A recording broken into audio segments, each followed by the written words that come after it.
हमला Hamas style, मारेंगे Mossad style. जी हां, दिल्ली से लेकर इस्लामाबाद तक, कश्मीर से लेकर कराची तक हलचल काफी तेज है कि पाकिस्तान के खिलाफ भारत का एक्शन क्या होने वाला है। पहलगाम हमले के जवाब में हिंदुस्तान पाकिस्तान से किस तरह से बदला लेने वाला है। पाकिस्तानी दहशतगर्दों ने पहलगाम में जो हमला किया उसका मॉड्यूल 7 अक्टूबर 2023 को हमास की तरफ से इजराइल के नागरिकों पर किए गए हमले की तरह ही था, जिसके बाद इजराइल ने उसका क्या हश्र किया ये पूरी दुनिया गजा में देख ही रही है और हमास का नामो निशान मिटाने की कगार पर है। कुछ ऐसा यह भारत भी करने वाला है। बदले की शुरुआत हो चुकी है और घाटी में चुन चुन कर आतंकियों के ठिकाने ध्वस्त किए जा रहे हैं। इसलिए हम ये कह रहे हैं कि हमला हमास स्टाइल, मारेंगे मोसाद स्टाइल।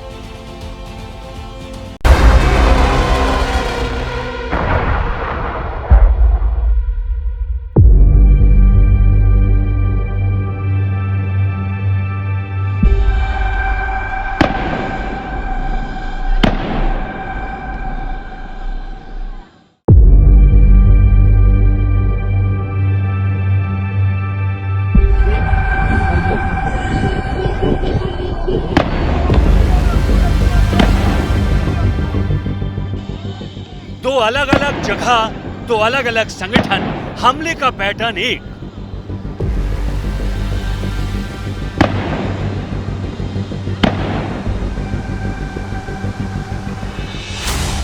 पहलगाम में पाकिस्तान के पालतू आतंकियों ने बेगुनाहों का जो खून बहाया, उसका स्टाइल 7 अक्टूबर 2023 को इजराइल पर हुए हमास के हमले जैसा था। पहलगाम अटैक को अंजाम देने वाले आतंकी बॉर्डर पार कर कश्मीर की सीमा में दाखिल हुए और बैतरन घाटी घूमने गए सैलानियों पर ताबड़तोड़ फायरिंग कर दी।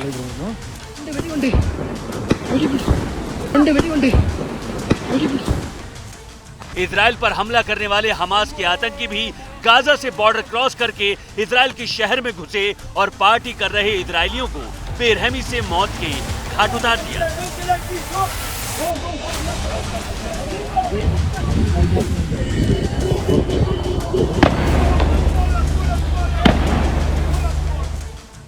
ये तो हुई हमले की बात।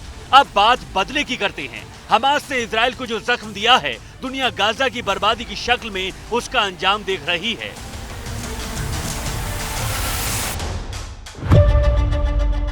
दूसरी तरफ पहलगाम में आतंकियों ने जो पाप किया है, अब उसकी सजा उन्हें कुछ इस तरह मिल रही है।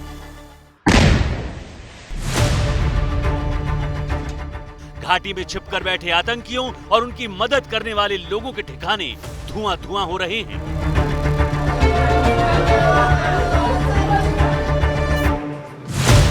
बीते 48 घंटों में घाटी में 5 आतंकियों के घर नेस्ता नाबूद किए गए हैं। 25 अप्रैल को आतंकी आदिल गुरी के घर को उड़ाया गया। कि ये वही घर है, आदिल ठाकुर का घर है, जिसकी साफ इन्वॉल्वमेंट जो है वो सामने आई है। पहलगाम में जिस तरीके का कहराना आतंकी हमला किया गया, रात तकरीबन 8:30 बजे के करीब जो है जो सिक्योरिटी फोर्सेस हैं उन्होंने इस पूरे इलाके को कॉर्डन ऑफ कर दिया था और सर्च ऑपरेशन जो है वो चल रहा था। तो इस तरीके का आईडी ब्लास्ट जो है वो यहाँ पर देखने को मिला है और पूरा जो 2 मंजिला मकान है तहस नहस कर दिया गया है। तो इसी दिन आतंकी आसिफ शेख का घर जबीदोज हुआ। हम आपको जिस घर के दिखा रहे हैं ये घर है शेख आसिफ का और इसी शेख आसिफ के घर पर कल जो सिक्योरिटी फोर्सेस की टीम है यहाँ पर पहुंची थी और इस घर के अंदर कुछ संदिग्ध चीज़ें मिली थी और जब सिक्योरिटी फोर्सेस जो हैं वो पीछे की ओर आई तो फिर इस घर में ब्लास्ट हो गया और फिर उसके बाद ये घर जो है वो इस वक्त पूरी तरीके से नेस्तो नाबूद जो है वो हो चुका है। इसके अलावा ये लिस्ट अब लंबी होती जा रही है। 25 अप्रैल को आतंकी एहसान उल हक का घर तबाह किया गया। 26 अप्रैल को आतंकी जाकिर अहमद का घर गिराया गया। इसी दिन आतंकी शाहिद अहमद के घर पर एक्शन हुआ। सोफियान में जहां पर शाहिद अहमद जो लश्कर तोयबा के लिए काम करता था, यही है शाहिद का घर जो आज बिखरा पड़ा है। आप देख सकते हैं पूरा घर का छत नीचे आ गया है, पूरी तरह का घर का जो सामान है वो भी बिखरा पड़ा है। बोला जाता है कि शाहिद भी 2018 से यहाँ पर दिखाई नहीं दिया। उसकी फैमिली यहाँ पर रहती थी पर शाहिद किसी के कांटेक्ट में नहीं था।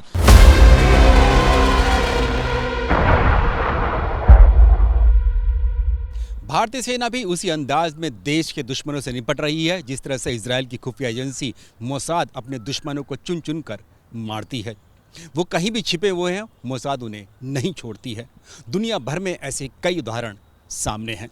माना जा रहा है कि भारतीय सेना ने भी पिन पॉइंट अटैक कर दहशतगर्दों के ठिकानों को तबाह करने की फुल प्रूफ तैयारी कर ली है।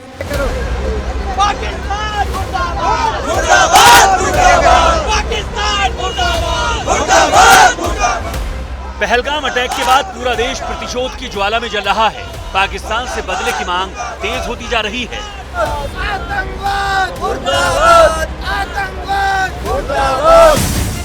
माना जा रहा है कि भारत ने मोसाद पैटर्न पर बदले की शुरुआत कर दी है।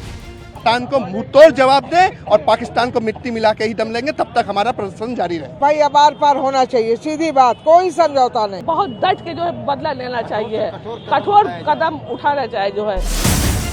पाकिस्तान के प्रधानमंत्री शहबाज शरीफ और पाकिस्तानी सेना प्रमुख जनरल मुनीर को भी डर है कि इस बार भारत कुछ बड़ा करने वाला है।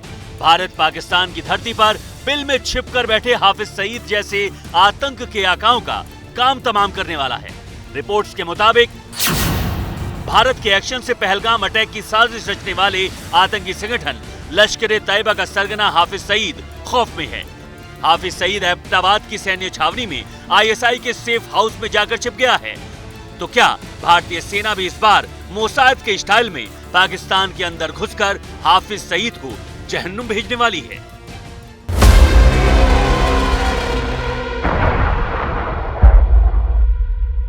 हम भी इजराइल की मोसाद की तरह से पाकिस्तान के अंदर घुसकर उसके आतंकियों को, खास तौर पे हाफिज सईद और मसूद अजहर जैसे लोगों को सफाया करें हाइब्रिड वारफेयर के अंदर, ये भी हिंदुस्तान के एक्शन प्लान का एक हिस्सा हो सकता है। बदले की मांग के बीच जिस मोसाद स्टाइल का बार बार जिक्र हो रहा है, हमने उस मोसाद के कुछ बड़े ऑपरेशंस की डिटेल आपके लिए निकाली है, ताकि आपको पता चल सके कि मोसाद अपने दुश्मनों को कैसे मारती है। और अगर भारत ने भी इस बार यही रणनीति अपनाई तो पहलगाम के पापियों का अंत कैसे होगा।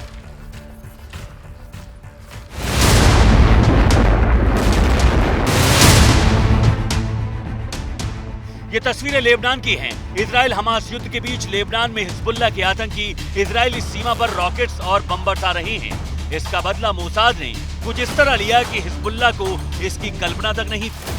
अचानक हिजबुल्लाह लड़ाकों के मोबाइल पेजर फटने लगे।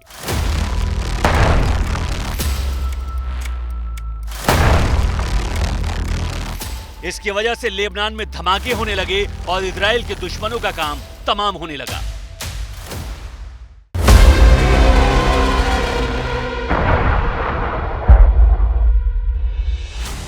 ये तस्वीर हमास चीफ रहे इस्माइल हानिया की है। इस्माइल हानिया अब इस दुनिया में नहीं है। 31 जुलाई 2024 को तेहरान में उसकी हत्या कर दी गई। हत्या की साजिश का आरोप इजरायली खुफिया एजेंसी मोसाद पर है। मोसाद ने हानिया के मर्डर के लिए ऐसा प्लान तैयार किया जो कोई सोच भी नहीं सकता। दुश्मन देश ईरान में गए हानिया का मोसाद ने पल भर में काम तमाम कर दिया। गाइडेड मिसाइल की मदद से हानिया की हत्या की गई।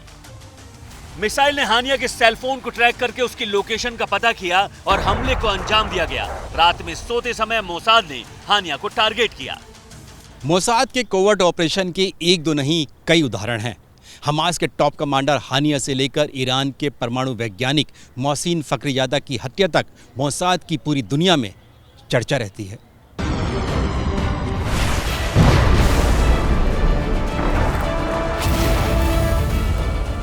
मोसाद का ऐसा ही एक action Hezbollah chief Hassan Nasrallah के खात्मे से जुड़ा है। हसन नसरल्लाह लेबनान में बैठकर हमास की मदद कर रहा था। उसके लड़ाके लेबनान से सटे इजरायली बॉर्डर पर हमला कर इजराइल को 2 फ्रंट वॉर में उलझा रहे थे। 27 सितंबर 2024 को हवाई हमले में इजराइल ने नसरल्लाह का काम तमाम कर दिया। पाकिस्तान से बदला लेने के लिए सरकार पर भारतीयों की भावनाओं का दबाव भी बढ़ता जा रहा है। हर भारतीय यही चाहता है कि जितना जल्दी से जल्दी हो सके कायर पाकिस्तान को उसकी करतूत की सजा जरूर मिले। यकीन मानिए सजा मिलेगी और ऐसी मिलेगी कि पाकिस्तान की कई पुश्तें अब याद रखेंगी। और ये भी जान लीजिए कि एक दिन आपको अचानक से पता चलेगा कि भारतीय सेना ने पहलगाम हमले का बदला ले लिया है, या फिर पाकिस्तान में छिपकर बैठा लश्कर का सरगना हाफिज सईद किसी हमले में मारा गया। पाकिस्तान पर प्रहार निश्चित है, आज या फिर कल, और कुछ ऐसा ही स्टाइल मोसाद का भी है। मोसाद भी कब, कहां और कैसे अपने दुश्मनों को मारेगा, इसका अंदाजा लगाना बहुत मुश्किल होता है, और इस बार भारत ने भी कुछ ऐसा ही प्लान तैयार किया है।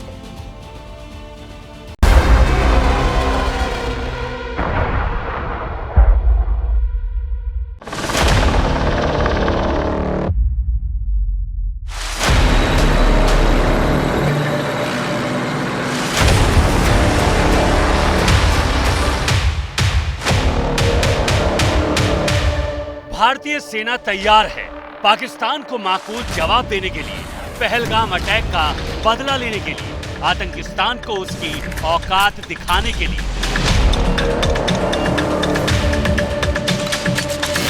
भारतीय सेना ने 26 अप्रैल को एक वीडियो जारी किया है। वीडियो का संदेश है सदैव तैयार, सदैव सतर्क। मैसेज साफ है कि पाकिस्तान को उसके किए की सजा जल्द मिलने वाली है।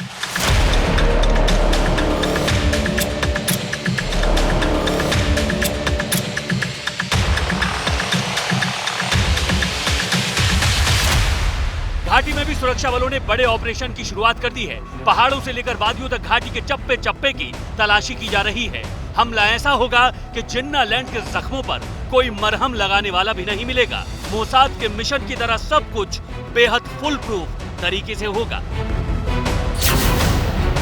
कुछ ऐसा ही मोसाद ने ईरान के परमाणु वैज्ञानिक मोहसिन फखरीजादे के साथ किया था। ईरान इजराइल के संबंध हमेशा खराब रहे हैं। ईरान परमाणु हथियारों की धमकी देता रहा है और तेल अवीव की टेंशन बढ़ाता रहा है। ऐसे में नवंबर 2020 में ईरान के परमाणु वैज्ञानिक फखरीजादे की हत्या कर दी गई। जून 2021 में मोसाद ने हत्याकांड की जिम्मेदारी ली।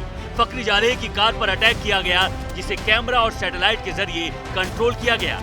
ये अपने आप में हैरान करने वाला कॉवर्ट ऑपरेशन था। साल 1972 में फिलिस्तीन संगठन ब्लैक सितंबर ने म्यूनिक ओलंपिक में गए इजरायली ओलंपिक टीम के 11 सदस्यों की हत्या कर दी थी। बाद में एयरपोर्ट पर कार्रवाई के दौरान हमले में शामिल सभी आतंकी मारे गए।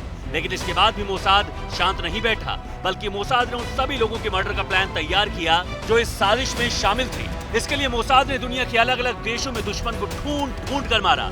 सबसे आखिर में मास्टरमाइंड अली हसन सलामी की हत्या की। 22 जनवरी 1969 को लेबनान की राजधानी बैरूत में कार धमाका कर सलामेह की हत्या की गई। मोसाद ने म्यूनिक ओलंपिक के गुनहगारों के खात्मे वाले ऑपरेशन को रेथ ऑफ गॉड का नाम दिया था। इसका मतलब होता है ईश्वर का कहर। मोसाद की खासियत यही है कि वो अपने दुश्मनों को छोड़ता नहीं है, भले ही एक दिन लगे या एक साल, वो उनका खात्मा करके ही दम लेता है। इस बार भारत भी आतंक को पूरी तरह मिट्टी में मिलाने के इरादे से ही प्लान तैयार कर रहा है। अब अगला कदम क्या होगा ये तो फौज तय करेगी। क्या मालूम कि अगला कदम कराची पोर्ट हो, या रावलपिंडी में मिलिट्री हेडक्वार्टर हो, या बालाकोट स्ट्राइक इनटू 100 हो, और या ये भी हो सकता है विच इज़ लाइकली कि हम इजराइल के मोसाद की तरह से उन आतंकियों का, जिसमें हाफिज सईद और मसूद अजहर शामिल हैं, उनका पाकिस्तान की धरती पर ही सफाया करें, एक हाइब्रिड वारफेयर के अंदर। इजराइल के 11 लोगों की जान गई तो मोसाद ने कई सालों तक अपने परिवारों से दूर रहकर उसका इंतकाम लिया। पहलगाम में 26 लोगों को पाकिस्तान के आतंकियों ने मौत के घाट उतारा है। इसका बदला आतंकिस्तान की कल्पना से भी परे होगा। पीएम मोदी ने भी देश को इसकी गारंटी दी है। और इस हमले की साजिश रचने वालों को उनकी कल्पना से भी बड़ी सजा मिलेगी। अब आतंकियों की बची खुची जमीन को भी मिट्टी में मिलाने का समय आ गया है। पाकिस्तान और उसके आतंकियों को मिट्टी में मिलाने के लिए भारत के पास सारी ताकत है, जिसके आगे पाकिस्तान कहीं नहीं ठहरता।